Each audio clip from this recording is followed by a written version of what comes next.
तो students welcome to the PSPCL एलम special class. तो आज हम कुछ टॉपिक्स पढ़ेंगे एलम के रिगार्डिंग जो असिस्टेंट लाइनमैन के पेपर में पूछे जा रहे हैं। ठीक है, इसको आप ASSA के एग्ज़ाम के लिए भी कंसिडर कर सकते हैं क्योंकि ASSA में भी इससे रिगार्डिंग कई टॉपिक्स आ चुके हैं। बट आज मैं जो स्पेशलिटी कर रहा हूँ, जो लिखा है मैंने एलम की क्लास है स्पेशल क्लास, क्योंकि इससे रिगार्डिंग काफ़ी भर भर के टॉपिक्स आए हैं एलम के पेपर में और वो इसके बाद क्लास के बाद ही हम सॉल्व करेंगे ये स्पेशल टॉपिक्स ख़त्म करने के बाद। तो लेक्चर को पूरा एंड तक देखना, ये काफ़ी बेनिफिशियल रहेगा आपका। हालांकि आप फुल कोर्स तो देख ही रहे हो, फुल कोर्स में आपने बेसिक बेसिक चीज़ें तो पढ़ी होंगी। अगर आप जेई और ASSA की तैयारी कर रहे हो तो आपने पूरा ही कवर करा होगा, बट एलम के लिए हमें सिर्फ बेसिक चीज़ें पढ़ने की रिक्वायरमेंट थी। अगर आप एलम का पेपर दे रहे हो तो उसके लिए सिर्फ बेसिक कंसेप्ट की रिवीजन कर लेना और आपको डिटेल में पढ़ने की ज़रूरत नहीं है। हालांकि आप इसके अंदर अगर मार्क्स लेने हैं तो उसके लिए आपको क्या करना है कि रीजनिंग पर ज़्यादा फोकस रखना है और अपने पंजाबी पर फोकस रखना है, सिमिलरली जीके पर फोकस रखना है। और जो आपने बेसिक कंसेप्ट पढ़े हैं, जो 9 वीडियोस मैंने आपको दी थी, वो मोर देन सफिशेंट है। और जो पावर सिस्टम मशीन इनके अंदर ना सिर्फ ऊपर ऊपर से जो हम कहते हैं ना, पहली दूसरी तीसरी वीडियो जो बेसिक बेसिक चीज़ें हैं, हर टॉपिक की बेसिक बेसिक चीज़ें हमें पढ़नी थी। ठीक है, क्लियर हो जाएगा। बड़ा आसान पेपर है, इसके अंदर कुछ भी ऐसा नहीं है जो मैंने कवर नहीं कराया है अपने फुल कोर्स के अंदर। बट हालांकि कुछ ऐसे टॉपिक्स हैं जो मैं आज डिटेल में आपको कवर कराने जा रहा हूँ। इसके बाद आपका पेपर क्लियर होने के फुल चांसेस बन जाएंगे। पहला टॉपिक है हमारा क्लास या फिर टाइप ऑफ फायर। जो हमारी आग है वो कितने टाइप की होती है वो हम पढ़ेंगे। फायर के कितने आगे टाइप्स है वो हमने देखने हैं। ठीक है, तो देखो फायर जो है ना वो 5 क्लासेस में डिवाइड की गई है, या 5 टाइप्स की फायर होती है। सर फायर भी आगे 5 टाइप्स की होती है? हाँ बिल्कुल। फायर 5 टाइप्स का मतलब ये है कि किसकी वजह से आग लगी है। क्या वो इलेक्ट्रिक अप्लाइंसेस की वजह से, खराब होने की वजह से आग लगी है?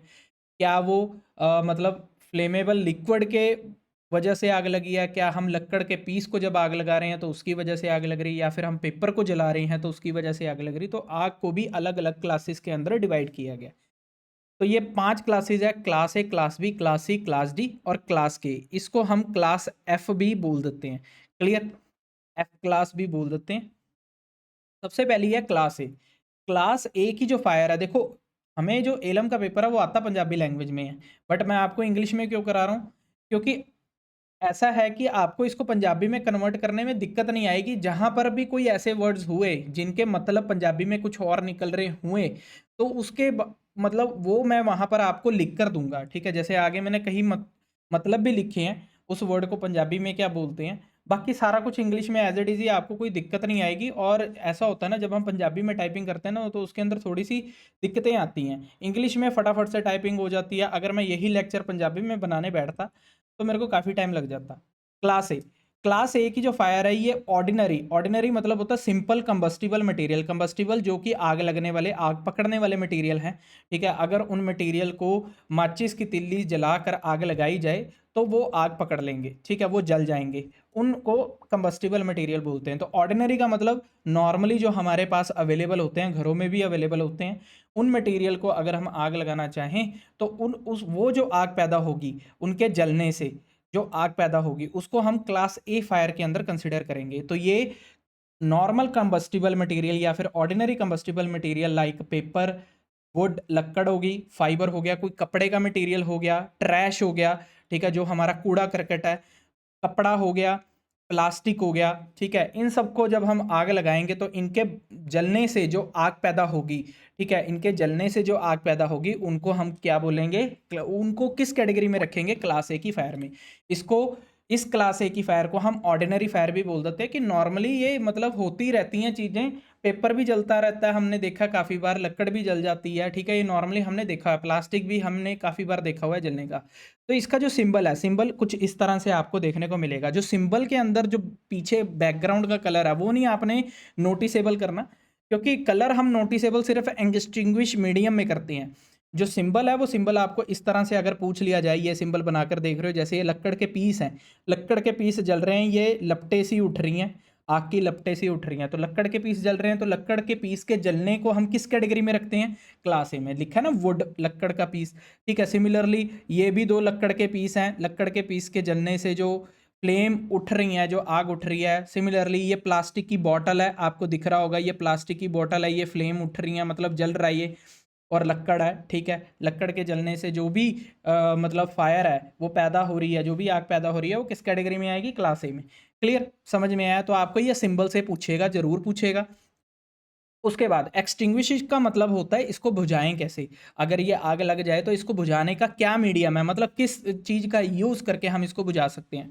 तो क्लास ए की फायर को हम पानी से बुझा सकते हैं, वाटर से, फॉर्म के मटेरियल से, सैंड से, रेत से, हेलोन गैस से, ड्राई पाउडर, ड्राई का मतलब होता है सूखा पाउडर, सूखे पाउडर से, या फिर वेट केमिकल से। वेट केमिकल का मतलब हो गया गीला केमिकल। केमिकल्स भी आते हैं जिनको हम आग बुझाने के लिए यूज़ करते हैं।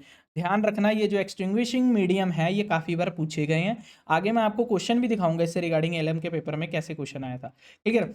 वाटर, फॉर्म, सैंड, ध्यान रखना क्लास ए की फायर को हम पानी से बुझा सकते हैं। आगे जितने भी पढ़ेंगे उसमें हम वाटर का यूज़ नहीं करेंगे, सिर्फ क्लास ए की फायर में पानी का यूज़ किया जा रहा है। समझ में आ रही है इतनी चीज़?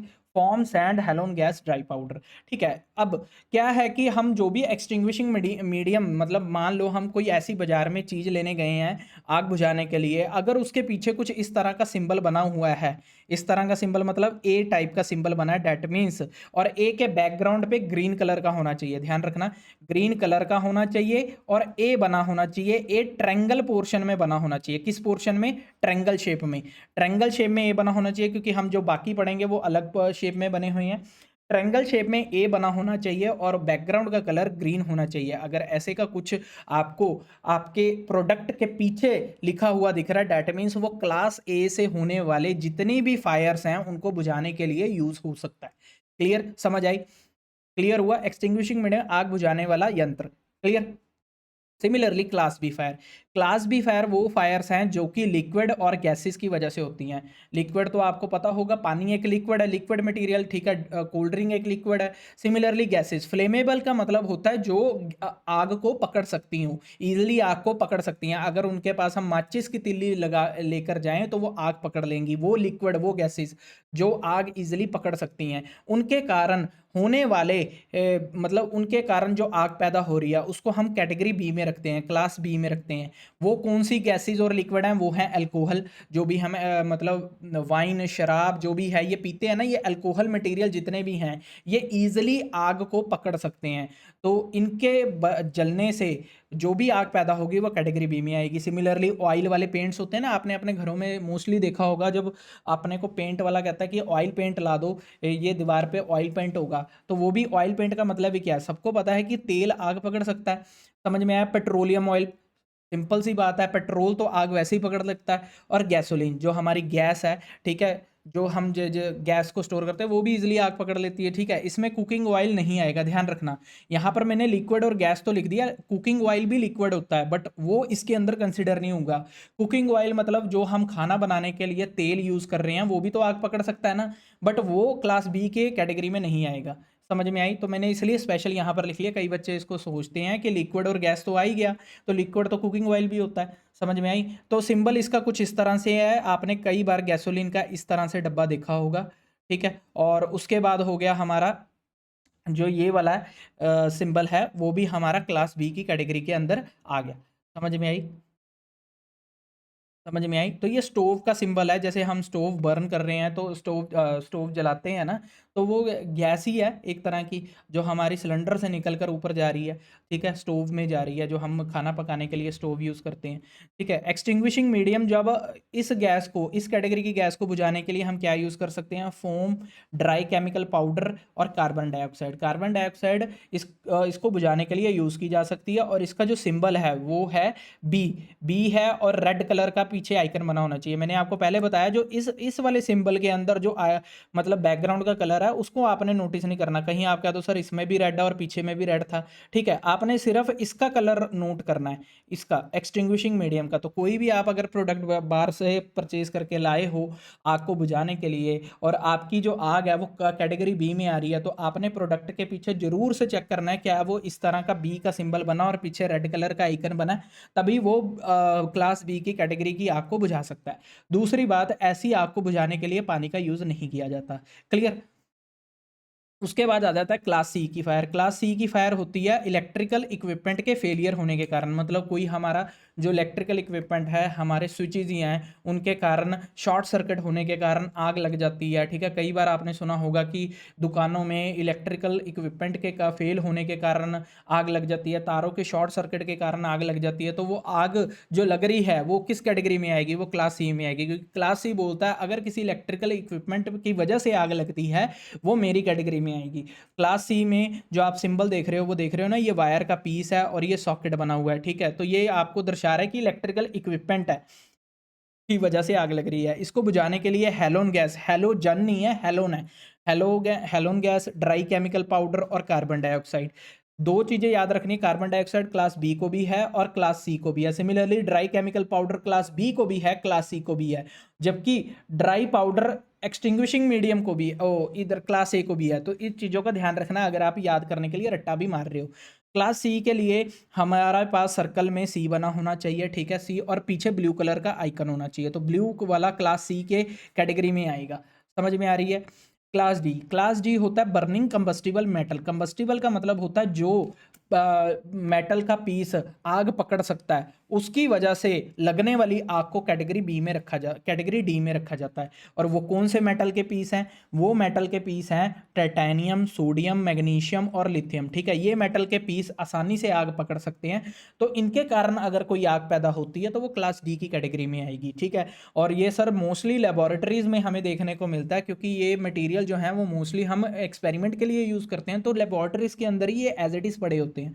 तो ये जो क्लास डी की फायर है मोस्टली हमें लेबोरेटरीज के अंदर देखने को मिलती है, ठीक है। और इसका सिंबल कुछ इस तरह से है, ये मेटल का पीस बना और ऊपर से फ्लेम उठ रही है, मतलब मेटल के पीस में आग लग रही है। सिमिलरली ये भी मेटल का पीस है और फ्लेम उठ रही है। इसको बुझाने के लिए हम ड्राई केमिकल पाउडर या फिर सैंड का यूज़ कर सकते हैं। क्लियर। तो और उसका सिंबल क्या है, स्टार में आपको डी बना हुआ दिखेगा, तो डी येलो कलर का होना चाहिए, डी के पीछे का बैकग्राउंड कलर येलो कलर का होना चाहिए। अगर येलो कलर का है तो वो क्लास डी की फायर को बुझाने के लिए सक्षम है। क्लियर। उसके बाद आ जाता है क्लास के और क्लास एफ की fire. Caused by the cooking oil, मतलब जो हमारा को मतलब ऐसा कर लो, फूड को बनाने के लिए, सब्जियों को बनाने के लिए जो भी हम तेल का यूज़ कर रहे हैं किचन के अंदर, ठीक है, उसकी वजह से अगर आग लगती है तो वो क्लास के या एफ की कैटेगरी में आएगा। और इसके में आपने देखा भी होगा, जैसे ये जो हमारा फ्राई पैन है, फ्राई पैन के अंदर अगर हम कोई सब्जी बना रहे हैं, इसके अंदर हमने तेल यूज़ करा है, तो आपने मोस्टली देखा होगा कि जब भी रेडी वाले क्या करते हैं, जब नूडल्स बनाते हैं या कोई ऐसी चीज़ बनाते हैं, तो उनके फ्राई पैन में आग नीचे से उठकर ऊपर तक क्यों आ जाती है, क्योंकि वो ऐसा तेल यूज़ कर रहे हैं जो कि आग पकड़ने के लिए, मतलब आग पकड़ सकता है आसानी से।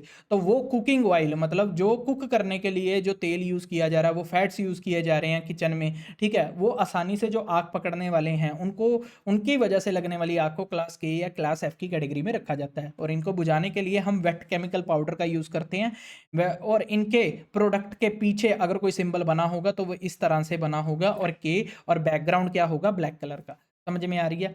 तो हमारे पास ये चार तरह, पांच तरह के हो गए। इसको मैं चेंज कर देता हूँ, ये पांचवा था। पांच तरह की क्लासेस होगी हमारी टाइप्स ऑफ फायर की, ठीक है। नेक्स्ट टॉपिक पे पढ़ेंगे। तो आप पहले यहाँ देख लो सारा चार्ट, क्लास ए का, क्लास बी का, क्लास सी का, डी का और के का, ठीक है। वुड पेपर क्लोथ की वजह से, gasoline, oil, petrol, energise electrical equipment की वजह से, मैग्नीशियम, टाइटेनियम मतलब कंबस्टिबल मेटल की वजह से, ये फिर वेजिटेबल ऑयल की वजह से क्लास के का, ठीक है। ये सारा कुछ आपको सिंबल विद फायर एक्सटिंग्विशर के भी सिंबल और कैटेगरी वाइज आपको बता रखा है कि किसकी वजह से आग लगती है, ठीक है। समझ में आ रहा है। उसके बाद टाइप्स ऑफ इंसुलेटर से भी बहुत बार क्वेश्चन आया हुआ है। इंसुलेटर की शेप आपको देकर पूछ लेगा कि ये कौन से टाइप का इंसुलेटर है। तो आपने यहाँ पर देखा कि ये वाला जो इंसुलेटर है वो है disc, post, shackle, stay, suspension, pin type, strain type, glass insulator और स्पूल इंसुलेटर। क्या आप मेरे को बता सकते हैं कि जो हमारा एक गाय टाइप का इंसुलेटर है वो किस तरह का लगता है? जो हमारा गाय टाइप का इंसुलेटर है वो किस तरह का लगता है? वो हमें हमें स्टे टाइप का ही देखने को मिलता है। तो इसका जो स्टे टाइप का इंसुलेटर है उसे हम गाय टाइप का इंसुलेटर भी सेम शेप का बोल सकते हैं। समझ में आई?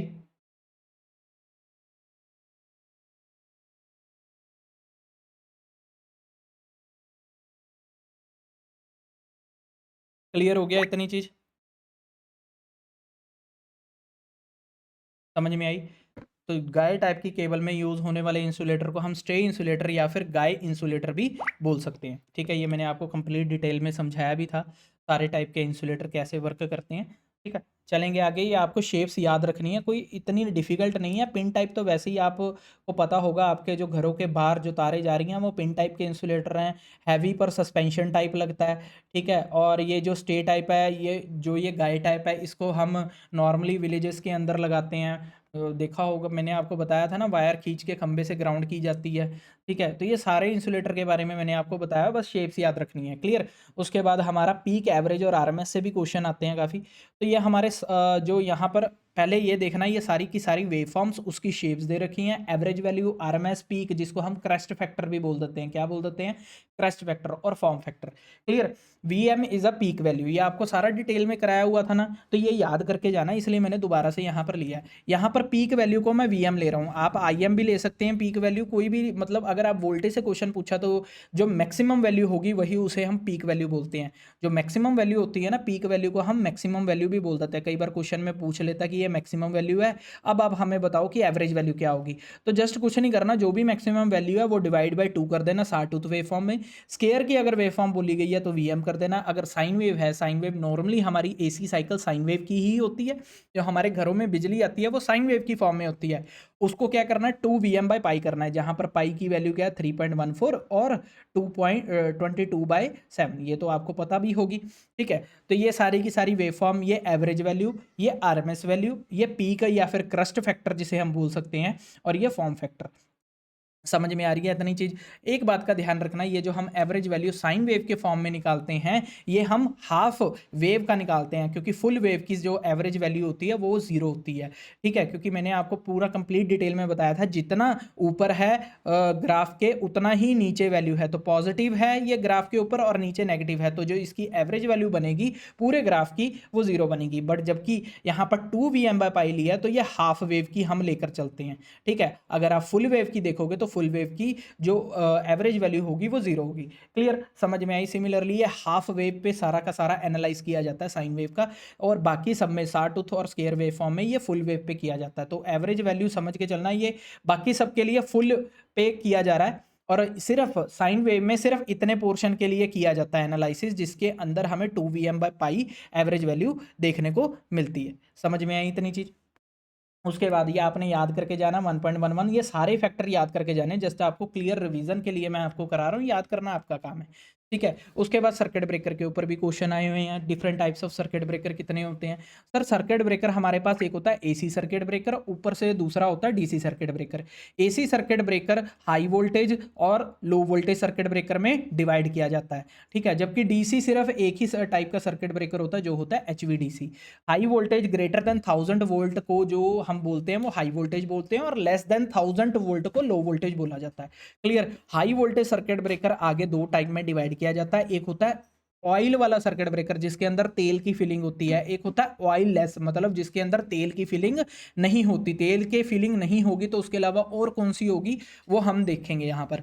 सबसे पहले oil circuit breaker. Oil circuit breaker आगे 3 टाइप का होता है। एक होता है बल्क ऑयल, मतलब बहुत ज़्यादा बल्क में भरा हुआ है, मतलब ज़्यादा अमाउंट में भरा हुआ है। मिनिमम ऑयल, बहुत कम अमाउंट में भरा है। Oil impulse circuit breaker. ठीक है, ये 3 टाइप के आपको सर्किट ब्रेकर देखने को मिलते हैं ऑयल में। ऑयल लेस मतलब तेल नहीं भरा सर्किट ब्रेकर में, फिर और क्या भरा है? एयर सर्किट ब्रेकर हो गया, SF6 सर्किट ब्रेकर हो गया, सल्फर हेक्साफ्लोराइड गैस। ठीक है, वो भरी होती है इसके अंदर हवा भरी होती है एयर सर्किट ब्रेकर में। और तीसरा है वैक्यूम सर्किट ब्रेकर। ठीक है, उसके बाद जो लो वोल्टेज के सर्किट ब्रेकर हैं, इसके बारे में रेयर ही हम पढ़ते हैं, और इसके रिगार्डिंग जो क्वेश्चन आते हैं वो ASSA या फिर हमारे एलएम के पेपर के अंदर आते हैं, इसलिए मैंने आपको यहाँ पर कंप्लीट डिटेल में समझाया है। पहला है मिनिएचर सर्किट ब्रेकर, दूसरा है moulded case circuit breaker, full आपको यहाँ पर शॉर्ट फॉर्म में भी दिख जाएगा मिनिएचर सर्किट ब्रेकर, तो MCB moulded case circuit breaker, अर्थ लीकेज सर्किट ब्रेकर। अर्थ लीकेज आगे दो टाइप का होता है, वोल्टेज अर्थ लीकेज और करंट अर्थ leakage.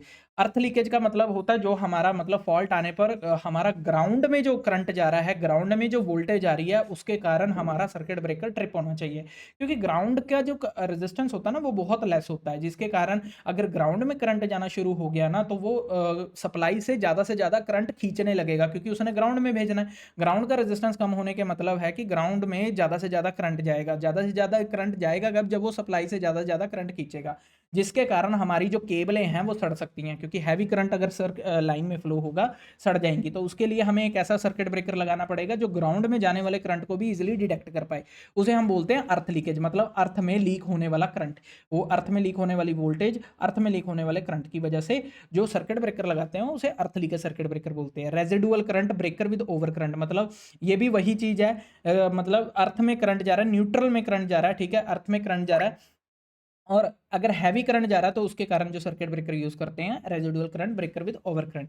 Arc fault circuit interrupter, ठीक है, आर्क की वजह से होने वाले फॉल्ट को अगर कोई बचा सकता है तो वो arc fault circuit breaker interrupter है। क्लियर। और उसके बाद आ गया common trip circuit breaker.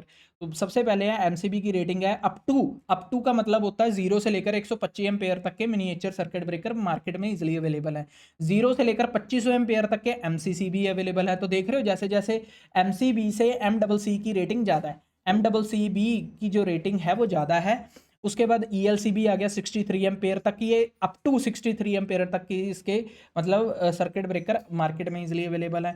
आरसीबीओ 63 ampere, arc fault interrupter 75 ampere तक के इजीली अवेलेबल है। बाकी हमें ज़्यादा चर्चा करने की लोड नहीं, इसके ऊपर क्वेश्चन आए थे, ये जो तीन है मेनली इसके ऊपर ही क्वेश्चन आते हैं। ये जो बाकी के नीचे वाले तीन है इसके ऊपर रेयरली अभी तक कोई क्वेश्चन नहीं पूछा गया, ठीक है, बट मैंने फिर भी लिख दिया, जिसके बारे में जानकारी चाहिए थी उसके बारे में लिख दिया।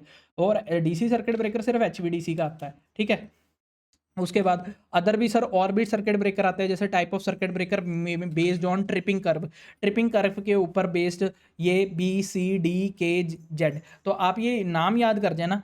डीसी सर्किट ब्रेकर एचवीडीसी हो गया। इंस्टॉलेशन लोकेशन के ऊपर बेस भी दो टाइप के सर्किट ब्रेकर होते हैं, एक इंडोर एक आउटडोर की। आपने अंदर लगाना है सर्किट ब्रेकर या आउटडोर में लगाना है, ठीक है। एक्सटर्नल डिजाइन के ऊपर बेस्ड होते हैं, डेड टैंक और लाइफ टैंक। ऑपरेटिंग मैकेनिज्म के ऊपर होते हैं कि कैसे इनका प्रिंसिपल वर्क करता है, spring operated, pneumatic operated, hydraulic, magnetic hydraulic, ठीक है। अदर सर्किट ब्रेकर हो गया motor protection circuit breaker, automotive circuit breaker हो गया, ये भी आगे फर्दर टाइप के हैं। तो ये जो मेन पॉइंट है ये लिखे हैं, उनके आगे जो ये वाले पॉइंट है ये इनकी टाइप्स है। क्लियर, समझ में आया? तो ये आप एक बार निगाह मार जाना।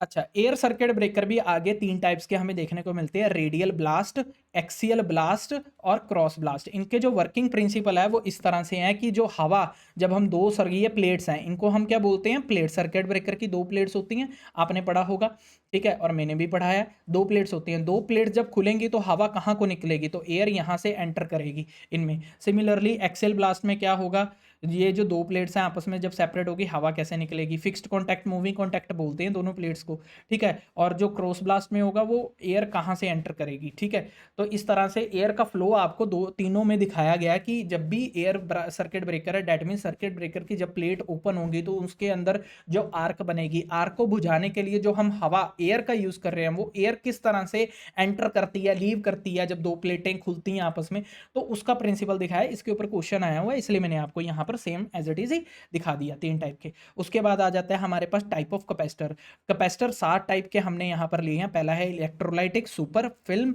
सेरेमिक, मेका और पेपर और वेरिएबल। दो टाइप के कैपेसिटर पोलराइज्ड होते हैं। पोलराइज्ड का मतलब होता है जिनके पॉजिटिव और नेगेटिव पहले से डिफाइन हो, ठीक है। ये तो नॉन पोलराइज्ड पे मैंने बना दिया। जिनके पहले से पॉजिटिव और नेगेटिव डिफाइन हो उनको हम पोलराइज्ड कैपेसिटर कहते हैं। मतलब हमें पता है कि अगर हम बाजार से कोई कैपेसिटर परचेज करके लाए हैं, हमें पता है कि इसकी ये वाला डंडा, इसका ये वाला टर्मिनल पॉजिटिव के साथ कनेक्ट करना और ये वाला टर्मिनल नेगेटिव के साथ कनेक्ट करना। पोलराइज्ड का मतलब होता है पोलैरिटी, ठीक है, कि कौन सी पॉजिटिव पोलैरिटी का है, कौन सी नेगेटिव पोलैरिटी का टर्मिनल है। क्लियर। तो ये दो जो कैपेसिटर हैं ये पोलराइज्ड कैपेसिटर होते हैं, इलेक्ट्रोलाइटिक और सुपर। बाकी के सारे जितने भी कैपेसिटर है वो नॉन पोलराइज्ड होते हैं। नॉन पोलराइज्ड का मतलब मतलब होता है इसकी हमें पोलैरिटी पता ही नहीं है, कैसे भी कनेक्ट कर दो इसको सर्किट में, कोई भी इसका टर्मिनल पॉजिटिव से कनेक्ट कर दो, कोई भी इसका टर्मिनल नेगेटिव से कनेक्ट कर दो, ठीक है। इलेक्ट्रोलाइटिक 40 वोल्ट तक यूज होते हैं, सिर्फ केवी नहीं बोला यहाँ पर, वोल्ट बोल रहा हूँ, 40 वोल्ट तक। सुपर कैपेसिटर बहुत इससे भी कम 5.5 वोल्ट तक मतलब बोल सकते हो, स्मॉल वोल्टेज के लिए यूज किया जाता है। फिल्म कैपेसिटर 2 केवी 2000 वोल्ट हो गया 2 केवी।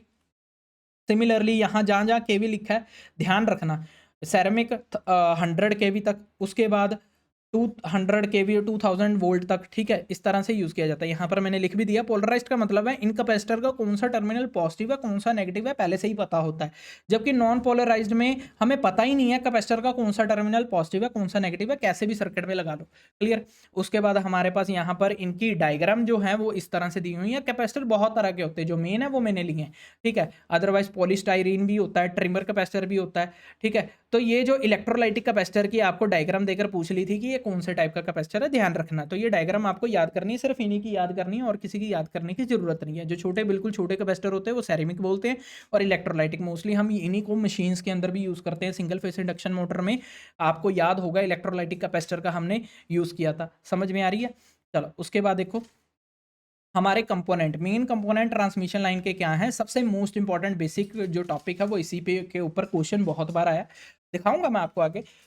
पहला कंपोनेंट है, कंपोनेंट मतलब क्या क्या ट्रांसमिशन लाइन में हम यूज करते हैं। सबसे पहला कंपोनेंट है फेस का कंडक्टर, मतलब जो हम कंडक्टर है जिससे हम इलेक्ट्रिसिटी सप्लाई कर रहे हैं वो यूज होगा। सर कंडक्टर कितनी वोल्टेज कैरी करते हैं, 11 केवी, 33, 66, 132, 220, 400, और अब जो मैक्सिमम वोल्टेज जो कैरी कर रहा है हमारा फेस कंडक्टर वो है 765 वोल्ट। जो हमारी यहाँ से मोगा से बीकानेर की लाइन जा रही है वो है 765 किलो वोल्ट की। क्लियर। और इसके अंदर जो कंडक्टर जो मैंने आपको समझाया था शुरू से लेकर एंड तक कौन कौन से कंडक्टर यूज हुए थे, double AC all aluminium conductor, उसके बाद फिर से इन्वेंशन हुई ट्रिपल एसी की, ऑल एल्यूमिनियम अलॉय कंडक्टर, उसके बाद एसीएसआर कंडक्टर जो अभी रिसेंटली यूज किया जा रहा है, और इसका भी बंडल बनाकर इसको बंडल कंडक्टर की तरह यूज किया जा रहा है। मतलब group of ACSR conductor is known as a bundle conductor, ठीक है। तो बंडल कंडक्टर अब आज के टाइम में यूज किया जा रहा है, मतलब हमें एक तार से सफिशिएंट नहीं मिलती, हम काफी तारों का गुच्छा बनाकर उसे एक फेस डिनोट कर देते हैं। जैसे ये रेड फेस है ना, ये काफी तारों का गुच्छा होगा, आपको दूर से दिखने में नहीं लगेगा, बट अगर पास जाओगे तो पास जाके जब हम ऐसे समझ लो एक केबल होती है, केबल के अंदर जब हम खोलते हैं तो कई सारी तारें दिखती है ना, वो उसको हम बंडल कंडक्टर बोलते हैं। क्लियर। तो बंडल कंडक्टर यूज इसलिए किया जाता है, it reduces the reactance of the electrical transmission line, मतलब जो रिएक्टेंस है वो ट्रांसमिशन लाइन की कम करता है, जिससे करंट ज्यादा अमाउंट में हम भेज सकते हैं। वोल्टेज ग्रेडियंट को, कोरोना लॉस को रिड्यूस करता है, रेडियो इंटरफेरेंस को कम करता है, सर्ज इंपीडेंस ऑफ लाइन को कम करता है, ठीक है। ये सारे इसके बेनिफिट है कि बंडल कंडक्टर यूज करने के क्या क्या बेनिफिट है वो हमें बताया गया है। बट बंडल कंडक्टर को यूज करने का जीएमआर बढ़ जाता है, ठीक है। ये कंप्लीट डिटेल में आपको, ये तो नॉलेज मैंने बताई थी ना, बंडल कंडक्टर है, जीएमआर जीएमडी सारा कुछ बता रखा है, ठीक है। तो आपको नॉलेज होगी है पहले से। पोल्स और टावर्स यूज किए जाते हैं। पोल्स और टावर्स कितने टाइप के पोल होते हैं, अभी तो मैंने यहाँ पर 5 टाइप के लिए हैं। वुडन पोल, पीसीसी, आरसीसी, ये टोटली कंक्रीट पोल की आगे 2 टाइप्स हैं। रेल टाइप पोल हो गया, स्टील टावर हो गया। वुडन पोल जो लक्कड़ के बने हुए हैं, इनकी हाइट 50 मीटर से ऊंची नहीं होती है, हाइट सिर्फ 50 मीटर तक की होती है। कितनी वोल्टेज तक के लिए यूज किए जाते हैं, 20 केवी तक की वोल्टेज के लिए यूज करते हैं। इससे ऊपर इनकी कॉस्ट बढ़ जाती है, ठीक है, इसलिए हम इन्हें यूज ही नहीं करते हैं। और इनकी मैकेनिकल स्ट्रेंथ मतलब मजबूत इतने नहीं होते हैं, लेस होती है मैकेनिकल स्ट्रेंथ। लाइफ भी छोटी होती है, क्योंकि लक्कड़ तो पता है आपको, जो अगर हम घर में लकड़ी यूज कर रहे हैं तो जों लगने के, सोंक लगने के बहुत, जो नहीं सोंक लगने के बहुत सारे चांसेस है, जानवर ही से नहीं छोड़ते हैं, ठीक है। और दूसरी बात, अगर मी बारिश में लकड़ गल जाती है, ठीक है, तो बहुत सारे डिसएडवांटेज भी होते हैं। पहले के टाइम में पर वुडन पोल यूज़ किए जाते थे, इनकी लेस लाइफ होती है, 20 से 25 साल तक ये चलते हैं। उसके बाद आ गया कंक्रीट पोल। कंक्रीट पोल आगे 2 टाइप के होते हैं। प्लेन सीमेंट, जो कि सिर्फ सीमेंट के बने होंगे, इसकी हाइट नॉर्मल 9 मीटर तक होती है, और इसको 11 केवी तक यूज़ करते हैं। बल्कि भी होते हैं ये, ठीक है, मतलब काफ़ी चौड़े होते हैं। और उसके बाद वो पोल जो कि रीइंफोर्स्ड सीमेंट और कंक्रीट से मिलकर बना हुआ है, ठीक है, तो दोनों से मिलकर बने वाला पोल आरसीसी पोल कहते हैं। मोस्टली ये अभी तक यूज हो रहे हैं। 17 मीटर तक की हाइट होती है इनकी, ठीक है, और 33 किलोवाट तक के लिए हम इसको यूज कर सकते हैं। इसको भी बल्कि पोल कहा जाता है। तो आपसे अगर क्वेश्चन पूछ ले बल्कि पोल कौन सा पोल है, तो आप कहोगे कंक्रीट पोल बल्कि पोल है, ठीक है। रेल टाइप के पोल जो रेलवेज में यूज किए जाते हैं, ट्रेनों जब पटरियों के आसपास जो यूज किए जाते हैं लाइट देने के लिए, या फिर जो हम कह सकते हैं इंडिकेशन देने के लिए, ये अप टू 13 मीटर तक के होते हैं। इनकी हाइट जो 13 मीटर से ज़्यादा नहीं होती है, और 33 किलोवाट तक यूज़ किए जाते हैं, ठीक है। अप टू का मतलब होता है कि 33 किलोवाट तक यूज़ किए जाते हैं, यानी कि सिर्फ 33 के लिए यूज़ किए जाते हैं। उसके बाद आ गया स्टील टावर। स्टील टावर में क्या है कि हायर ट्रांसमिशन वोल्टेज, जो भी हम देखते हैं कि एक शहर से दूसरे शहर तक जब बिजली जाती है तो उनके अंदर जो टावर्स यूज़ होते हैं वो स्टील के टावर्स होते हैं, ठीक है। और ये मोस्टली लंबे लंबे हाइट के होते हैं, बहुत ज़्यादा इनकी हाइट होती है, देखा ही होगा आपने। उसके बाद आ गया हमारा, देखो इंडियन स्टैंडर्ड आईएस 1180 के दौरान जो हम ट्रांसफार्मर रखते हैं बिलो 500 केवीए के ट्रांसफार्मर, जो रेटिंग होगी 500 केवीए से लेस, बिलो 500 केवीए के मतलब 500 केवीए से कम वाले ट्रांसफार्मर सिंगल पोल पे और डबल पोल या फिर 4 पोल पे रखे जा सकते हैं। सिंगल पोल हम इसे बोलते हैं, डबल पोल हम इसे बोलते हैं। पोल मतलब समझते हो ना, खंभों को बोल रहा हूँ मैं यहाँ पर, पोल डबल पोल हो गया।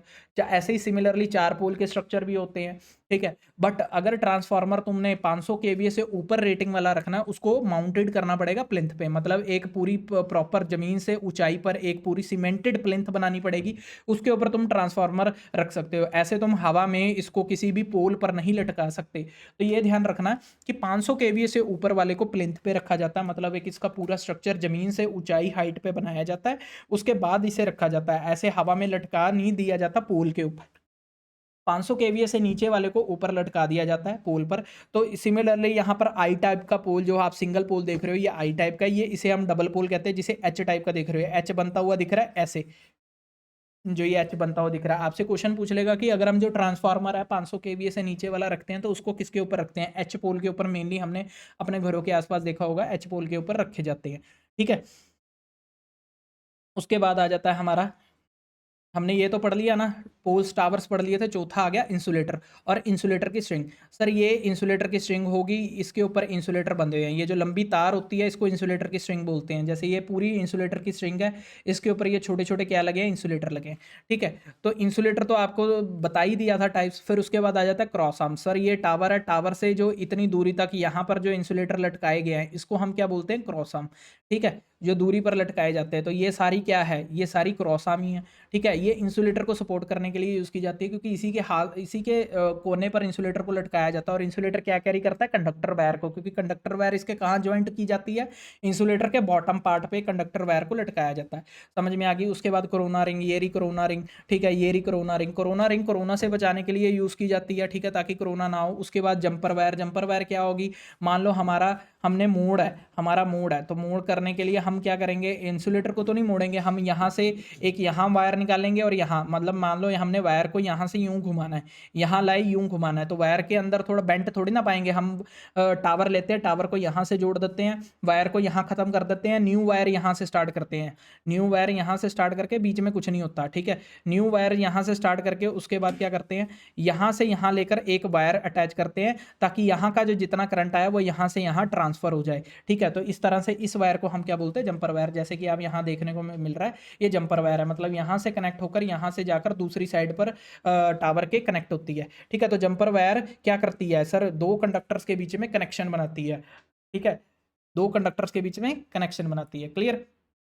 स्पेसर। सर स्पेसर, ये रे स्पेसर आपने मोस्टली देखा होगा, लंबी ट्रांसमिशन, बड़ी सारी ट्रांसमिशन लाइन में दूर दूर कंडक्टर को एक दूसरे से दूर दूर रखने के लिए स्पेसर का यूज़ किया जाता है। मान लो हम ऐसा नहीं करते, हवा चलती है, दोनों कंडक्टर आपस में जुड़ जाएंगे, शॉर्ट हो जाएंगे, ठीक है, तो इसलिए स्पेसर का यूज़ किया जाता है। वाइब्रेशन डैम्पर, इसके ऊपर क्वेश्चन आया है एलएम में रिसेंटली। डैम्पर किस लिए यूज़ किए जाते हैं? ये रे डैम्पर, ठीक है। ये छोटे छोटे डैम्पर इसलिए यूज़ किए जाते हैं क्योंकि हवा के चलने से जो हमारी कंडक्टर है वो वाइब्रेट करता है, ठीक है, या फिर कंडक्टर में हार्मोनिक्स या कुछ भी वोल्टेज के अप डाउन होने की वजह से कंडक्टर वाइब्रेट हो सकता है। तो वाइब्रेशन को रिमूव करने के लिए हम वाइब्रेशन डैम्पर का यूज करते हैं। क्लियर? समझ में आया?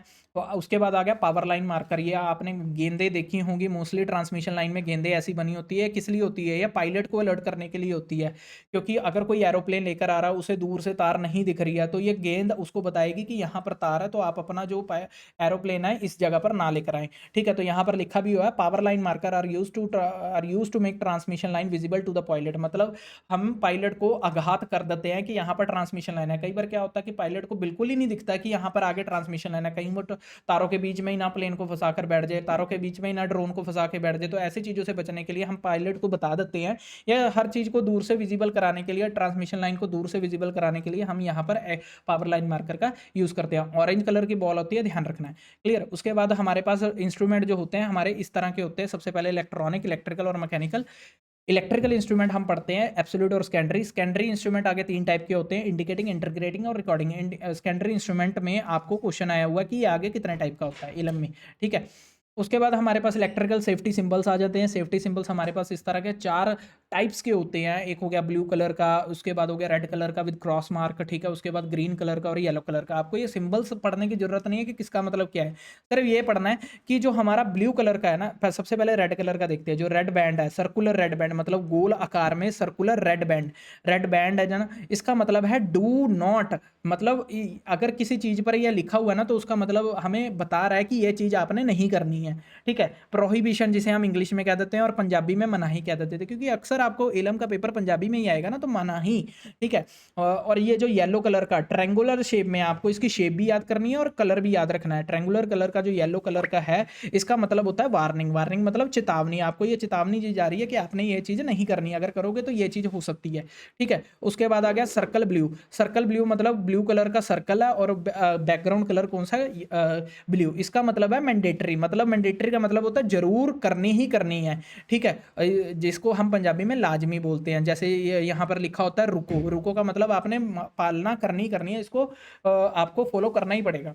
उसके बाद हो गया संकटकालीन, जिसे हम इमरजेंसी बोलते हैं। ये ग्रीन कलर का होता है, स्केयर, ठीक है। स्केयर फॉर्म में होता है, या फिर रेक्टेंगुलर। स्केयर इसे बोलते हैं जिसकी सारी साइडें इक्वल होती है, और रेक्टेंगल इसे बोलते हैं, ठीक है, जिसकी सिर्फ 2 साइडें इक्वल होती हैं, ऑपोजिट साइड्स इक्वल्स होती हैं, उसे रेक्टेंगुलर कहते हैं। तो ये क्या रेक्टेंगल में भी लिखा हो सकता है और स्केयर में भी लिखा हो सकता है, बट इसका जो बैकग्राउंड कलर है वो ग्रीन कलर का होगा। आपको इसकी इतनी चीज़ का ध्यान रखना है। क्लियर, समझ में आई? तो ये आपको पंजाबी में वर्ड दे दिया, और इससे रिगार्डिंग लाजमी का क्वेश्चन आया हुआ है आपके इस बार क्वेश्चन पेपर में। तो आपको मैंने सारी चीज़ें बता दी हैं, ठीक है।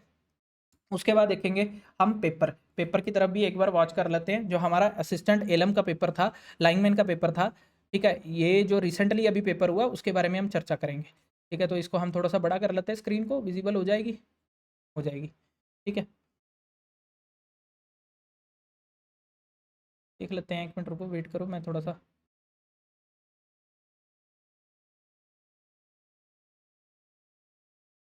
कहाँ गया इसका इंसर्ट वाला ऑप्शन।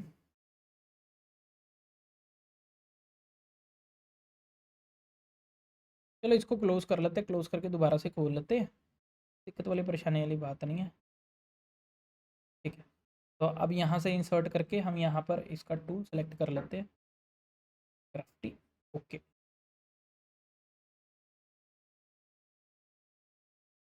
अच्छा, ओनर का पासवर्ड है, मतलब ये लॉक हुआ पड़ा है, इसके ऊपर हम लिख नहीं सकते हैं किसी भी तरीके से। कोई बात नहीं, देखो यहाँ पर हम सिर्फ ऐसे ही पढ़ लेते हैं, कोई चक्कर वाली बात नहीं है, कोई दिक्कत परेशानी नहीं है। इसको हम थोड़ा सा फिर बड़ा ही कर लेते हैं, अगर हम इस पर लिख नहीं सकते तो इसको हम बड़ा कर लेते हैं।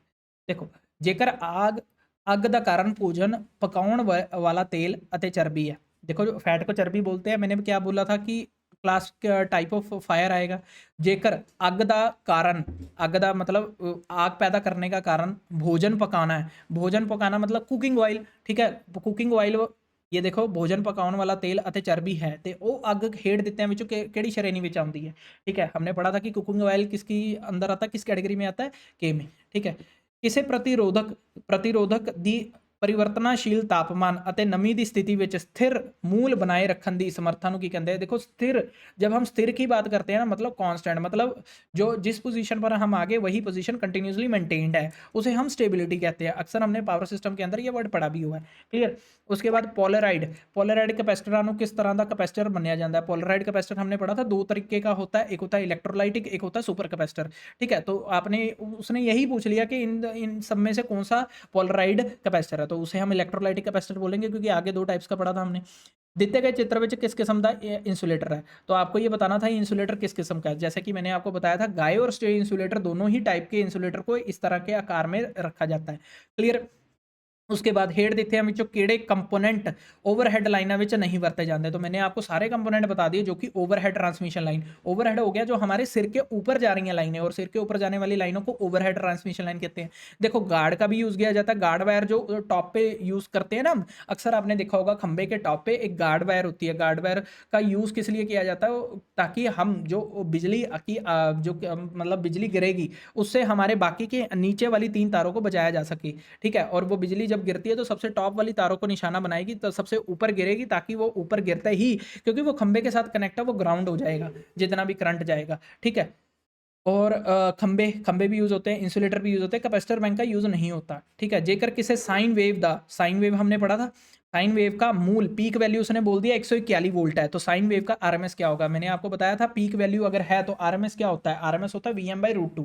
ठीक है, तो Vm/√2 अगर हम करेंगे, Vm/√2 अगर हम करेंगे तो ये आपकी वैल्यू क्या निकलेगी? 100 निकलेगी, 1.141 डिवाइडेड बाय 1.41। ठीक है, √2 करेंगे ना, Vm/√2 होती है आरएमएस वैल्यू।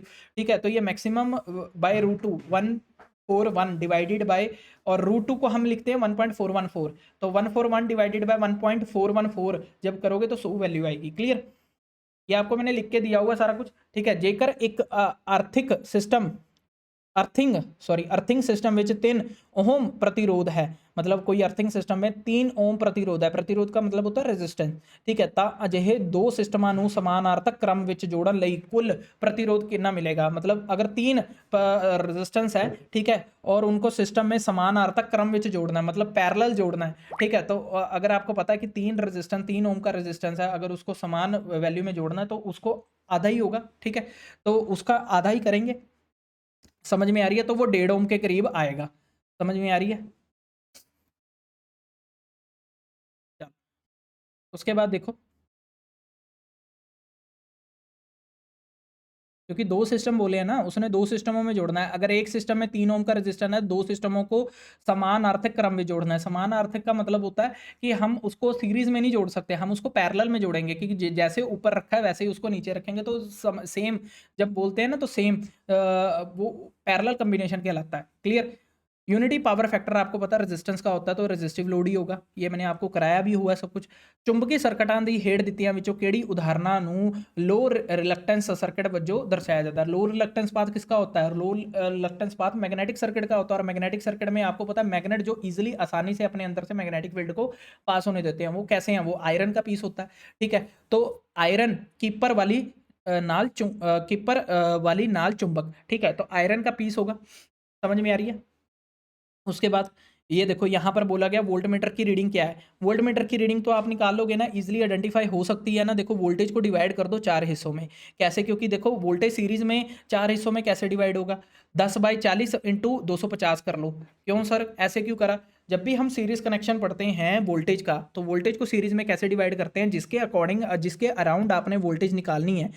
ये 10 ओम के अराउंड आपने वोल्टेज निकालनी है, क्योंकि वोल्टमीटर इसी के पास कनेक्ट है ना, वोल्टमीटर इसी के पास कनेक्ट है, तो इसी के अराउंड वोल्टेज निकालने को बोल रहा है।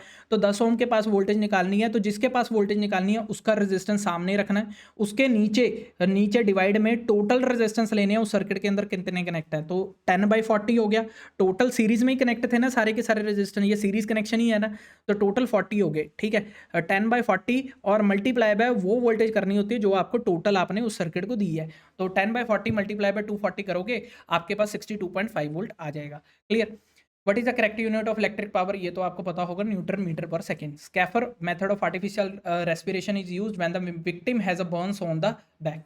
ठीक है, ये मैंने अभी नहीं पढ़ाया, इसको आप छोड़ के भी आ सकते हो, कोई दिक्कत परेशानी वाली बात नहीं होगी अगर एक पेज छोड़ भी दोगे। हेड ਦਿੱਤਿਆਂ ਵਿੱਚੋਂ ਕਿਹੜੀ कथन ओवरहेड ट्रांसमिशन सिस्टम के संबंध में सच है? ठीक है, ओवरहेड ट्रांसमिशन में फॉल्ट को ईजिली आइडेंटिफाई किया जा सकता है, गलती ਨੂੰ आसानी ਨਾਲ ਲੱਭਿਆ ਜਾ ਸਕਦਾ है।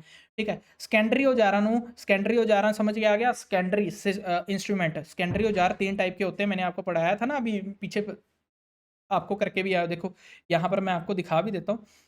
सैकेंडरी इंस्ट्रूमेंट हमने यहाँ पर पढ़ा था 3 टाइप के होते हैं, तो मैंने आपको क्लियरली यहाँ पर बता दिया था कि इंडिकेटिंग, इंटरग्रेटिंग और रिकॉर्डिंग, ये 3 टाइप के इंस्ट्रूमेंट है सैकेंडरी औजार। ठीक है, बिजली झटका, बिजली करंट का भौतिक प्रभाव है, नॉर्मल क्वेश्चंस है। अगर आपके कानों पे ये ईयरफोन लगा के कोई आपको सिंबल बना के दिया हुआ है, कहीं पर ये सिंबल बना हुआ है, तो इसका मतलब ये है जहां पर भी जरूरत हो वहां पर कानों की सुरक्षा संबंधी समान दी वरतों की जाए। ठीक है, टैप चेंजिंग ट्रांसफार्मर का मुख्य उद्देश्य की है, ये आपको पता ही होगा। टैप चेंजिंग के लिए हम क्या यूज़ करते हैं? टैप चेंजिंग किस लिए यूज़ करते हैं? हम आउटपुट वोल्टेज को मतलब लिमिट में लेकर आते हैं। जरूरी हम इनपुट से छेड़खानी नहीं करते, हम टैप चेंजिंग करते हैं इसलिए ताकि आउटपुट वोल्टेज को हम लिमिट में ला सके। ठीक है, बढ़ा सके, घटा सके, चेंज कर सकें, ऐसे हम बोल सकते हैं।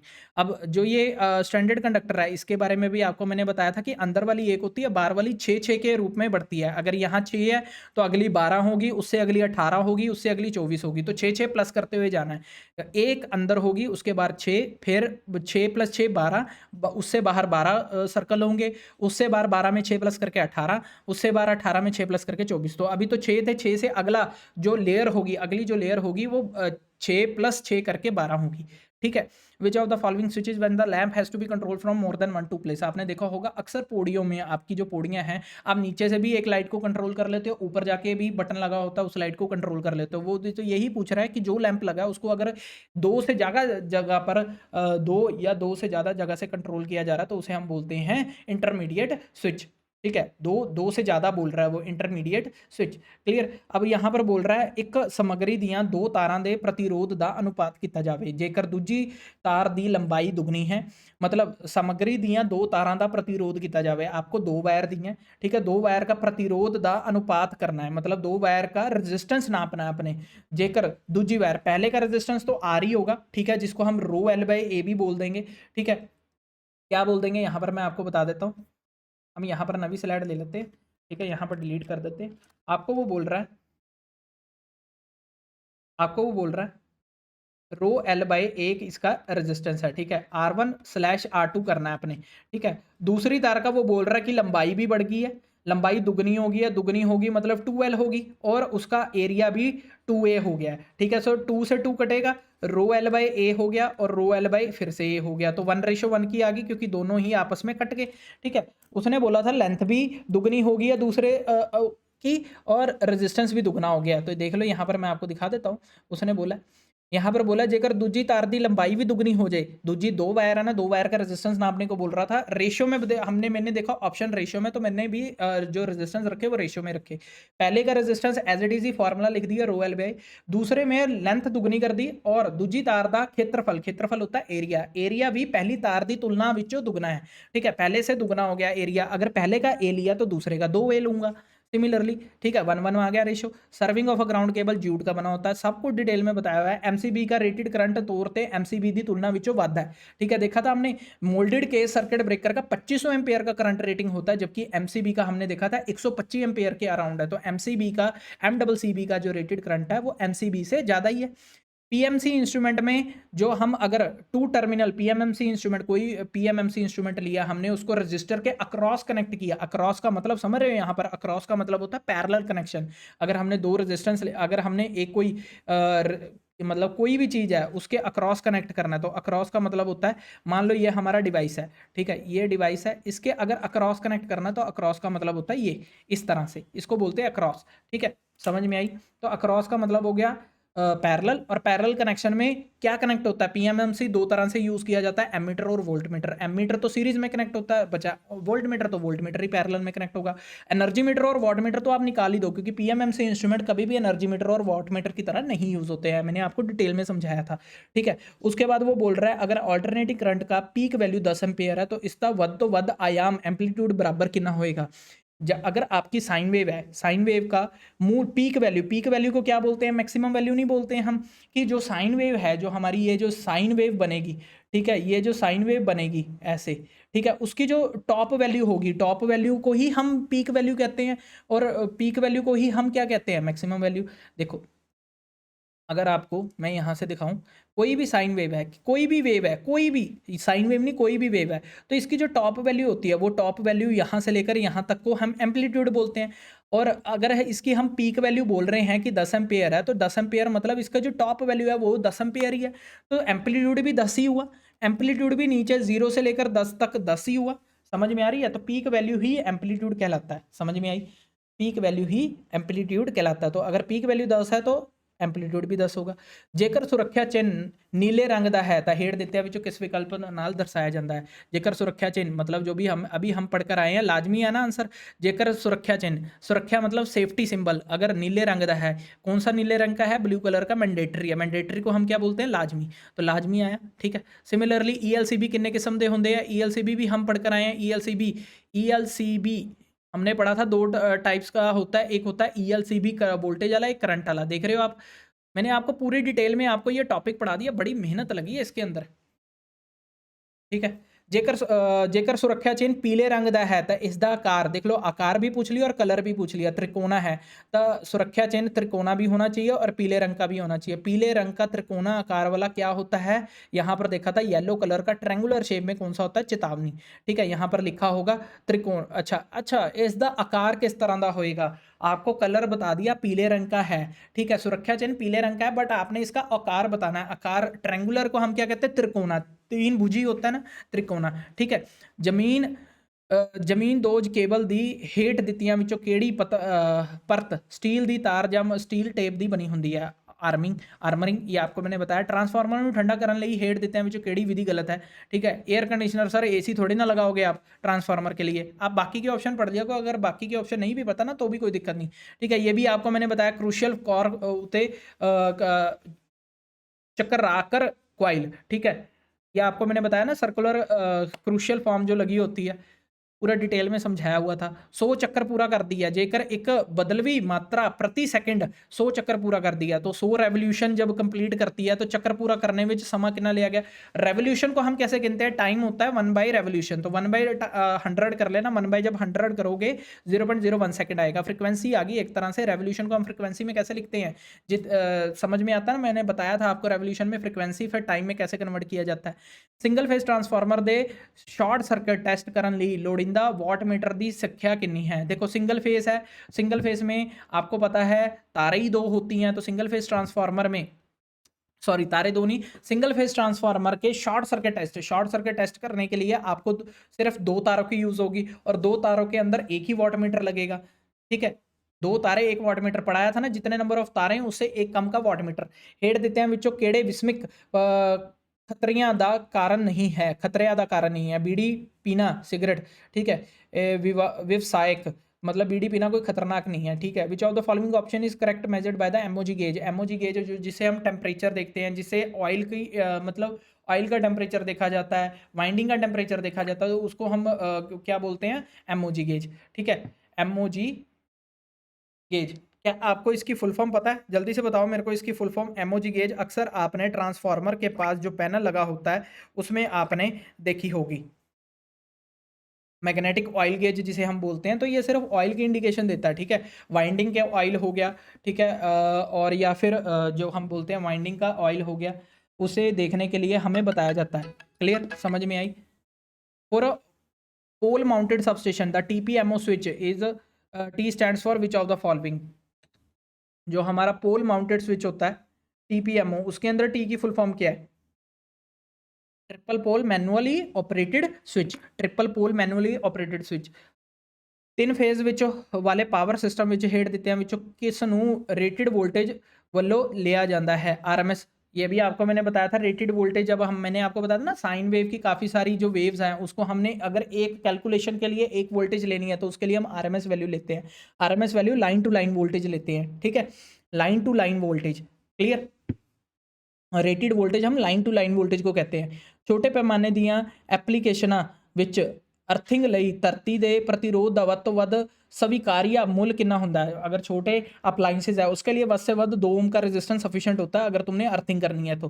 क्लियर, एक बदलवी मात्रा, जैसे मैंने आपको बताया था साइन वेव के लिए कौन सी चीज़ सही है, साइन वेव के लिए औसत मूल्य, एवरेज मूल्य जो होगा वो 0 होगा। मैंने आपको बताया था ना कंप्लीट वेव का 0 होता है, अगर आपने हाफ वेव लेनी है उसके लिए 2 Vm/π होगा, ठीक है। उसके बाद डाइलेक्ट्रिक स्ट्रेंथ समझा था हमने, कैपेसिटर में देखा जाता है और इंसुलेटर में देखा जाता है, क्योंकि इंसुलेटर भी एक कैपेसिटर में हमने जब पढ़ा था ना सस्पेंशन इंसुलेटर में कि कैपेसिटर जो 2 टाइप के कैपेसिटर पढ़े थे, जो कि एक आर्म से भी, क्रॉस आर्म से भी बना रहा है, टावर से भी बना रहा है, और एक वो खुद का सेल्फ और म्यूचुअल कैपेसिटर पढ़ा था।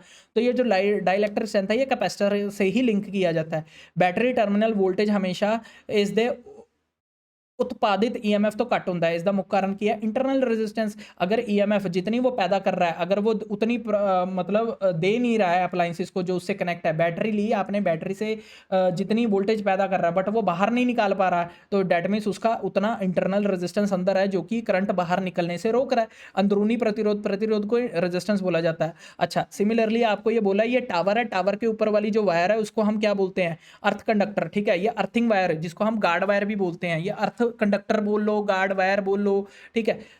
क्योंकि ये लाइटनिंग स्ट्रोक से बचाने के लिए यूज़ की जाती है। I1 I2 I3 ये तो निकाल लोगे, ये ईजी है ना।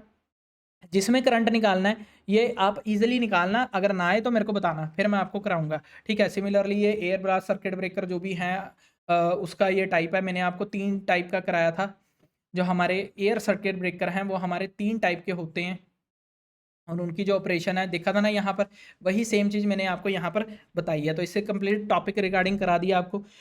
कौन सी ऐसी मशीन है जो कि किसी भी एनर्जी को कन्वर्ट नहीं करती है? ट्रांसफार्मर किसी भी एनर्जी को कन्वर्ट नहीं करती है, वो सिर्फ वोल्टेज को स्टेप अप और स्टेप डाउन करती है, ठीक है। उसके बाद आपको 2 वोल्ट का ईएमएफ दिया हुआ, सर्किट का कुल वोल्टेज पूछा गया, क्लियर। क्योंकि पैरेलल में वोल्टेज सेम होता है ना, इसलिए चाहे इसका 1-2 वोल्ट हो, पैरेलल में वोल्टेज दोनों सबके सेम होंगे, तो पैरेलल में टोटल वोल्टेज भी 2 वोल्ट ही निकल कर आएगा, ठीक है। और उसके बाद क्रॉस लिंक पॉलीमर को द संक्षेप रूप दसो, XLPE cable cross linked polymer ethylene, C से नहीं लिखा जाता, इसको एक्स से लिखा जाता है। क्रॉस लिंक्ड का मतलब होता है एक्स, जब क्रॉस मार रहे हैं ना तो क्रॉस का मतलब एक्स हो गया ना, क्रॉस मारना, ठीक है। उसके बाद हो गया पीएमएमसी हो जा रहा, विच पी का क्या मतलब है? परमानेंट मैग्नेट मूविंग कॉइल, ठीक है। और उसके बाद आ गया किसे प्रैक्टिकल इंडक्टर द्वारा हेड ਦਿੱਤੀਆਂ ਵਿੱਚੋਂ किस तरह का पावर फैक्टर निर्मित ਹੁੰਦਾ है? तो लैगिंग पावर फैक्टर किसे प्रैक्टिकल इंडक्टर, अच्छा प्रैक्टिकल इंडक्टर होगा तो लैगिंग पावर फैक्टर होगा, इंडक्टर होगा ही तो लैगिंग ही पावर फैक्टर होगा, कैपेसिटर होगा तो लीडिंग पावर फैक्टर होगा। हेड ਦਿੱਤਿਆਂ ਵਿੱਚੋਂ ਕਿਹੜੀ विधि ਧਰਤੀ ਦੇ प्रतिरोध ਨੂੰ ਕੱਟ नहीं कर सकती, मतलब धरती के रेजिस्टेंस को कट नहीं कर सकती। धरती का इलेक्ट्रोड खेतर घटाउण नाल, इलेक्ट्रोड खेतर घटाउण नाल, मतलब जो धरती के अंदर जो प्लेट्स हमने डाली हैं, अगर उसकी जो अगर मात्रा है, अगर उसको नंबर्स उसके कम करते हैं तो उसकी जो रेजिस्टेंस है, अर्थ की रेजिस्टेंस इलेक्ट्रोड को बढ़ाने या कम करने से कम नहीं होती है, ठीक है। ओवरहेड ट्रांसमिशन लाइना का हेड देते हैं जो केड़ा ਘਟਕ कंपोनेंट हवा के कारण होने वाले डोलना घट करने लिए यूज़ किया जाता है। तो आपको पूछ रहा है कि ओवरहेड ट्रांसमिशन लाइन में अगर हमारी वायर डोलती है, डोलती मतलब वाइब्रेट करती है, तो उसको घट करने के लिए, उसको कम करने के लिए कौन सी यूज़ की जाती है? डैम्पर। हमने यहाँ पढ़ा था ना डैमर, ये देखो मैंने आपको पढ़ाया भी था यहाँ पर, वाइब्रेशन डैम्पर, ठीक है। ये वाइब्रेशन डैम्पर है, ये वाइब्रेशन को कंट्रोल करने के लिए यूज़ की जाती है, क्लियर। तो ये हमारा इलेक्ट्रिकल का पोर्शन इतना ही था, कोई इतना डिफिकल्ट पेपर नहीं है जो अभी तक हमने देखा है, क्लियर। तो होप है कि आपको अच्छा लगा होगा, ठीक है। इस बार पेपर क्लियर करना है किसी भी तरह से, आपके लिए पूरा एफर्ट मैंने दिया था। क्वेश्चन मानता हूँ 5-6 क्वेश्चन डिफिकल्ट होंगे, बट उसको आपने छोड़ना है ना, मेनली आपको रीजनिंग की तरफ फोकस करना है। और टेक्निकल तो मैंने आपको जितना कराया उतना पढ़ लेना, मोर देन सफिशिएंट है। और जो भी मैंने आपको लेक्चर जो दिए हैं इतने सारे, उसमें से पढ़ लोगे तो 110% पेपर क्लियर होगा, कोई इतनी दिक्कत परेशानी आएगी नहीं आपको।